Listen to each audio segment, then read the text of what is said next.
Assalamualaikum. Kami daripada kumpulan 6. Kami akan membentangkan teori perkembangan Lewandowski bagi perkembangan proksima dan scaffolding. Okey, itu sahaja. Assalamualaikum murid-murid. Waalaikumsalam cikgu. Hari ini cikgu ada satu aktiviti bahasa yang menyeronokkan, iaitu susun peribahasa. Jadi cikgu ada beberapa set perkataan, tapi perkataan ini bercampur-campur tau. Jadi tugas kamu adalah untuk susun peribahasa tu dengan betul. Wah, bestnya cikgu. Saya suka teka-teki macam ni. Bagus. Ingat ya, kamu kena bekerjasama dalam kumpulan. Kalau tak pasti, kena bincang dengan kawan-kawan.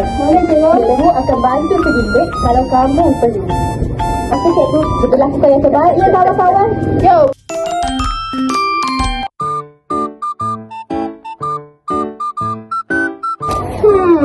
Apa ni? Ini bagai ke kawan-kawan?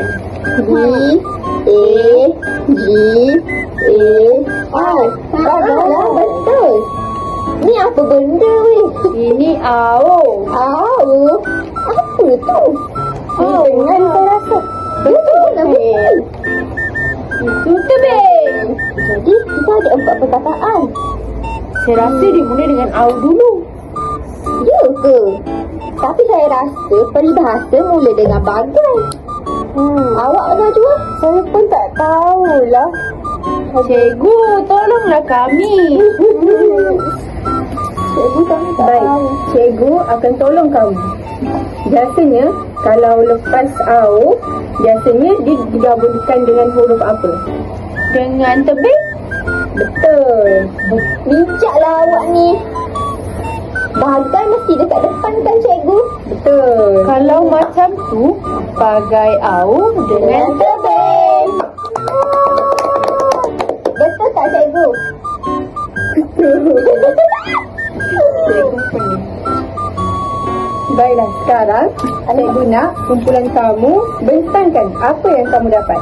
Okey, kami dapat bagai AO dengan tebing. bagai AO dengan tebing ni. Apa maksud dia, cikgu? Maksud dia macam bekerjasama kan cikgu? Betul. Tolong menolong ke? Betul. Macam gotong royong kan? Pandai.